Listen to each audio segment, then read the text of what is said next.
Kembali lagi di Cuap-Cuap Cuan on location di ajang Alobank Festival 2022. Mungkin Sobat Cuan di rumah sudah dengar hype-nya ya. Rame banget di Istora Senayan dan Cuap Cuan ini sudah dari hari Jumat, Sabtu dan sekarang hari Minggu nih di Alobank Festival 2022 dan banyak banget. Masih banyak juga kesempatan untuk Sobat Cuan di rumah untuk iseng-iseng nih main ke sini. Kemudian nonton juga bisa ya. Jadi masih bisa dan masih terbuka banget kesempatan juga untuk join kelas kita juga nih ya. Nah di sini kan tadi Mas Bekti udah cerita awalnya gimana kondisinya kemudian yang harus dialamin ketika jatuh juga. Dan ternyata dari statementnya Mas Bekti banyak banget yang masih bisa diambil dari market walaupun kondisi market gak sedang baik-baik aja tuh masih ada. Masih bisa mendatangkan cuan ya. Berarti ini udah teruji banget di market ya karena selalu ada kesempatan dan opportunity. Oke, kita kasih penyeimbang gitu kali ya. Karena kan akan banyak banget cerita-cerita lain yang sukses di market. Langsung aja ya, Maria undang ya ke stage Olivia Louis, Financial and Investment Content Creator dan Galif Maesa, founder komunitas Rekom Saham Retail. Come on. Hai. Hai Mas Galif, silakan duduk. Oke, akhirnya di deretan ini ada cewek juga. Karena dari kemarin cowok semua Mbak Olive. Jadi aku kayak lumayan seger lah ya teman-teman di sini ada Mbak Olive ya. Nah aku mau ke Mas Galif dulu kali ya untuk melihat perjalanan apa yang dialamin oleh Mas Bekti. Kamu ngelihatnya kayak gimana? Kalau saya lihat sih Mas Bekti itu cukup sangat menginspirasi ya. Jujur-jujuran tuh saya dulu pernah loss banyak juga pada tahun awal pertama saya mulai di market gitu ya.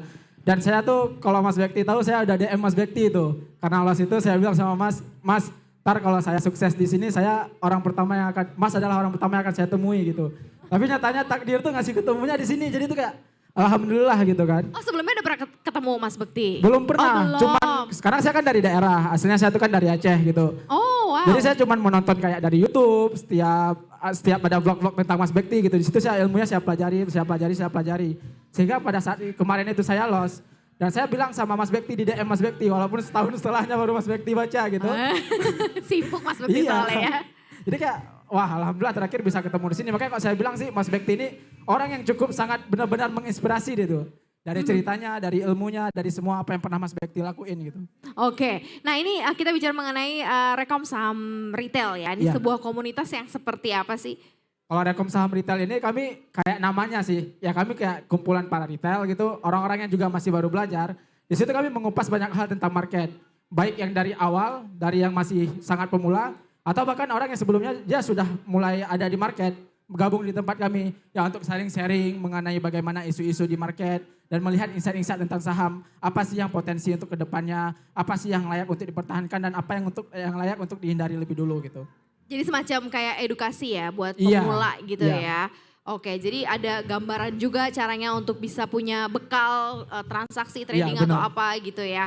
Jadi ada arahannya. Nah, di sini juga ada Kak Olivia nih, Mbak Olivia Louis. Nah, kalau ini seru kalau lihat IG-nya ya, Instagramnya ya. Karena dia juga investment content creator, financial investment content creator ya. Udah lama Mbak kamu mulainya? Kalau bikin kontennya? Bikin kontennya tuh sebenarnya startnya 2020 sih. Tapi pertama itu kan aku invest dulu kan 2018. Bikin konten tuh 2020, itu yang men-trigger sebenarnya pas market crash 2020. Aku bikin konten tuh sekitar bulan Juni ya. Jadi karena aku mau sharing aja ilmu yang aku dapetin selama 2 tahun ini dan kasih tahu ke teman-teman gimana sih cara menanggapi ketika market sedang crash dan juga menjaring calon investor baru. Sebenarnya tujuannya itu aja awalnya. Tapi ternyata apresiasinya bagus.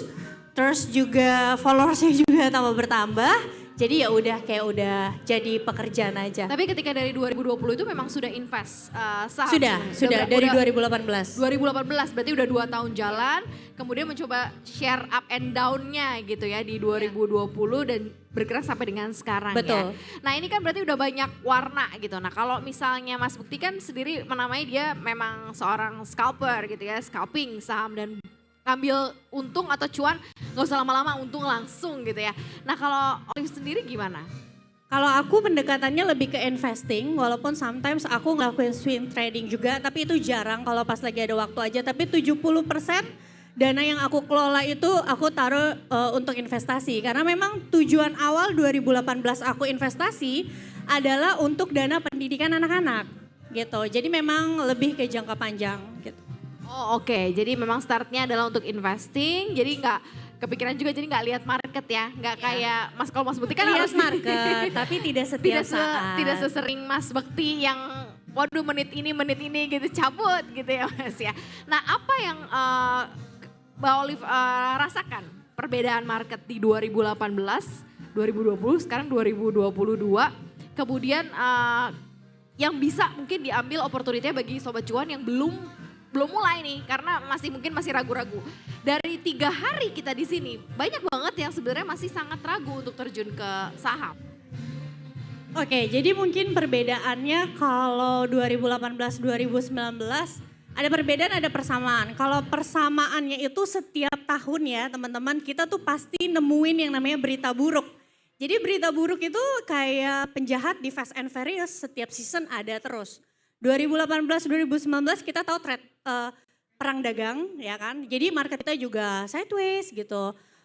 Mungkin juga banyak saham yang PI-nya sudah cukup mahal.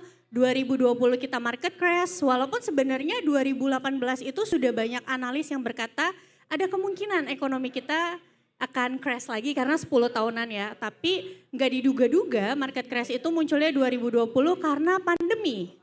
2021 juga sempat ada koreksi kalau teman-teman tahu sekitar kuartal 1, kuartal 2 dan sekarang kita juga menghadapi koreksi lagi gitu.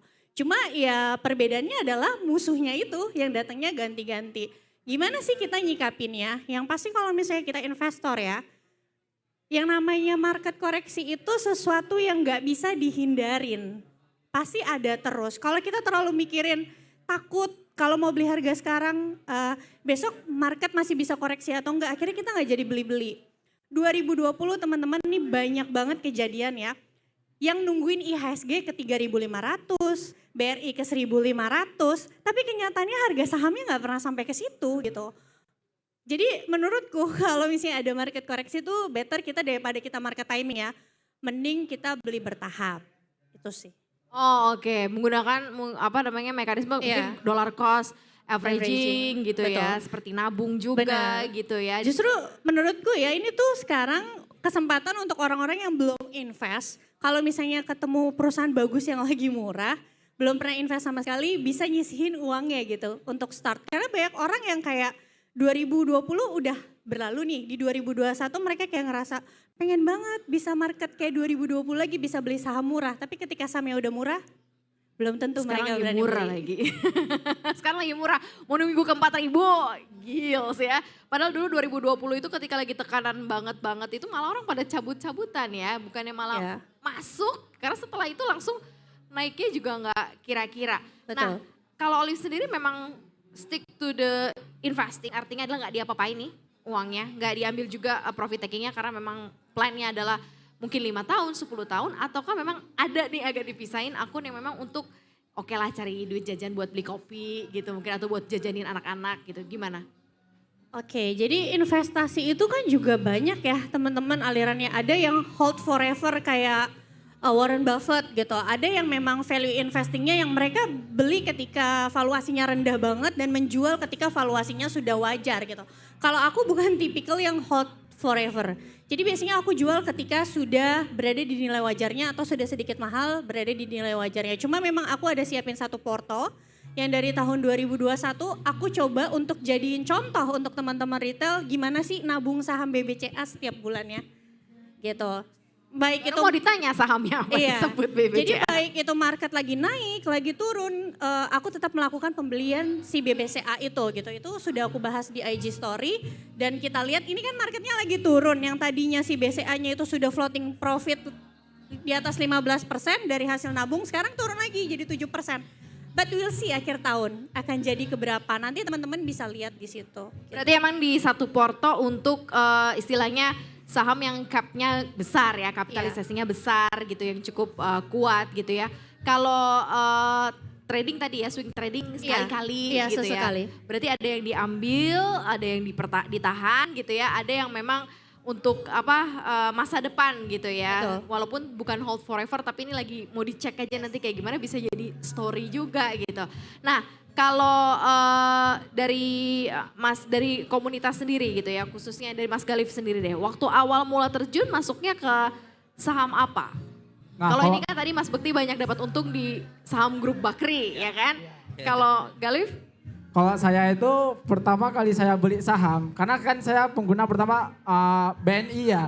Saya BNI dan saya lihat teman saya namanya Bizar tuh, dia yang pertama kali di kota saya mungkin yang saya kenal untuk main saham. Saya tanya sama dia, terus kata dia coba deh cek BNI Sekuritas, biasa tiap bank itu ada sekuritas masing-masing gitu.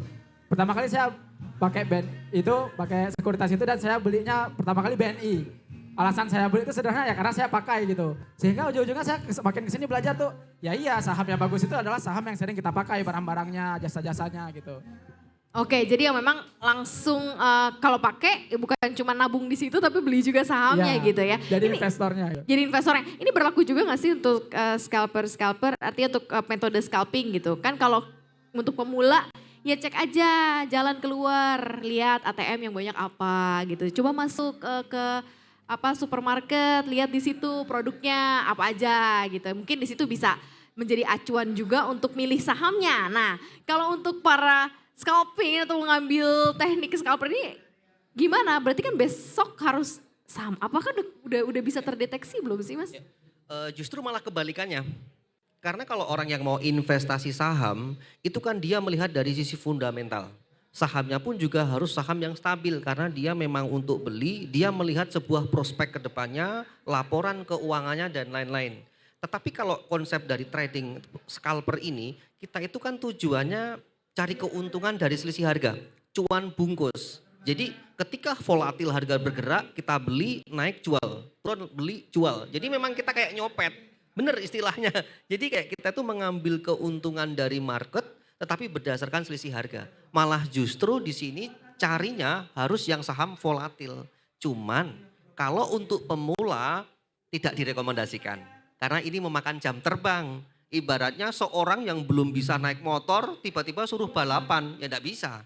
Gitu. Jadi lebih cenderung kalau bagi yang masih pemula harus invest ataupun swing dulu. Dan pilihan sahamnya yang berfundamental bagus. Yang itu ya, yang kalau kita keluar kita lihat ada apa bisa dibeli. Cuman aku tertarik nih kalau scalping kan berarti tiap hari ini kan biasanya saham yang perform beda-beda gak sih? Ya kan beda-beda kan? Beda-beda. Nah kalau kita kayak ngeliat, nih cakep nih, lincah nih kayaknya nih hari ini.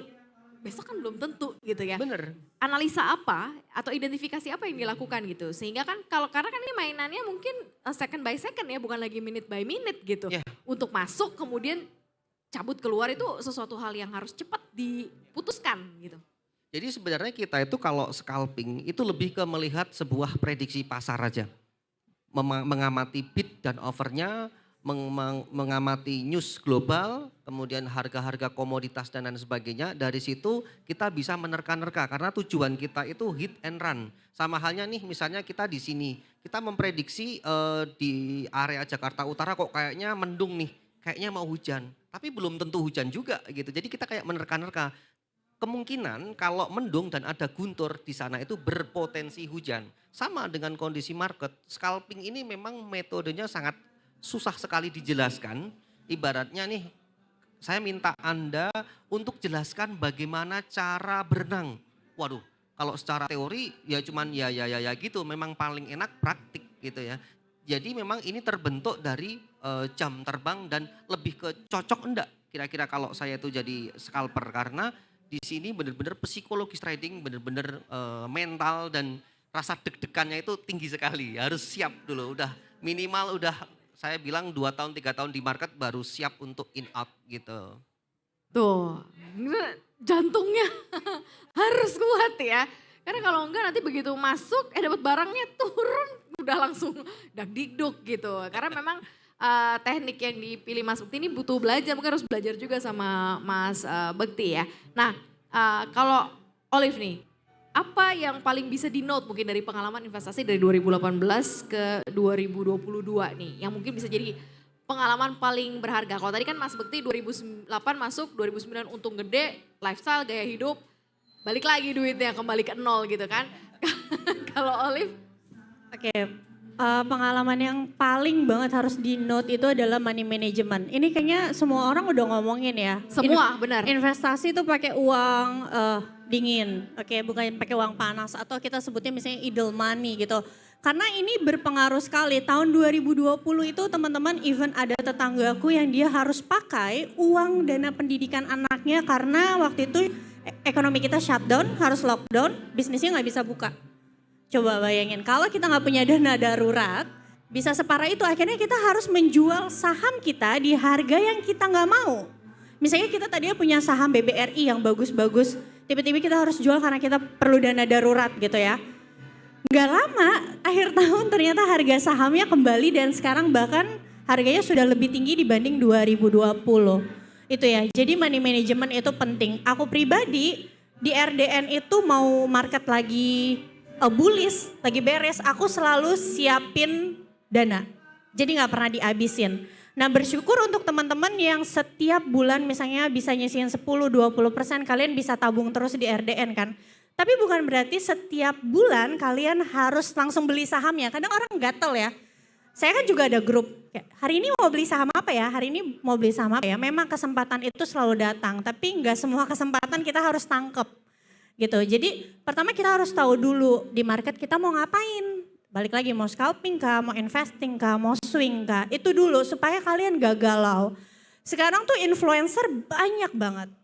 Satu orang bisa nanya ke beberapa influencer yang metodenya jelas-jelas berbeda. Contoh dia tanya sama aku misalnya saham BBRI ketika lagi terkoreksi. Karena aku percaya prospeknya aku akan bilang hold. Tapi ketika dia tanya sama orang lain jebol support. Atau dia tanya sama influencer yang ahli bandarmologi, ditinggal bandarnya. Pasti jawabannya akan berbeda. Kalian akan bingung sendiri. Jadi yang pertama, yang tahu porto kalian itu ya cuma kalian, bukan kita-kita. Gitu. Jadi kalau kalian memang belinya karena bandarmologi, keluarlah ketika bandarmologinya sudah berkata yang berbeda. Kalau kalian belinya karena investasi, lihat BBRI, oke harga sahamnya koreksi nggak apa-apa. Tapi prospeknya bagus, kuartal 1 2022-nya bagus banget gitu kan. Semenjak dia akuisisi PNM dan lain-lain. Berarti kalian hold, ketika harga sahamnya turun kalian beli.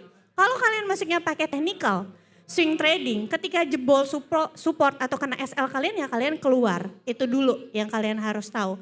Kalau misalnya investasi udah pasti ya, yang tadi kan Galif bilang, Galif beli BNI karena Galif tuh udah pakai gitu ya. Dan ini tuh doktrin ya, kita selalu nemuin doktrin.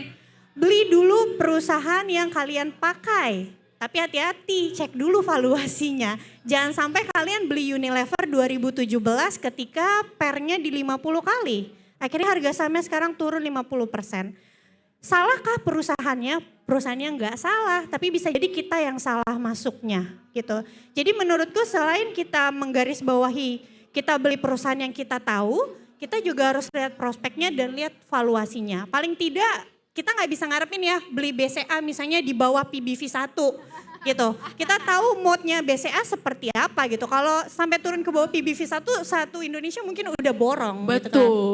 Jadi balik lagi mungkin tunggu sampai ke nilai wajarnya. Itu sih menurut aku. Ini banyak banget yang di note ya. Tapi yang paling penting ya tanya ke diri sendiri gitu loh Betul, ya. betul. Saya ini siapa, saya investor yang mana, uangnya berapa, itu kan Betul. beda-beda kan. Betul. Betul, Ya kan? betul. Uangnya berapa itu yang paling harus ditanya, yang harus kemudian menjadi keputusan investasi next. Nah ya setelah ini kita akan bahas lagi nih lebih detail ya. Oke. Teman-teman ya, kita ngobrol lebih banyak lagi usai jeda, tetap di Cuap-Cuap Cuan on location di ajang Alobank Festival 2022. Sunyi amat.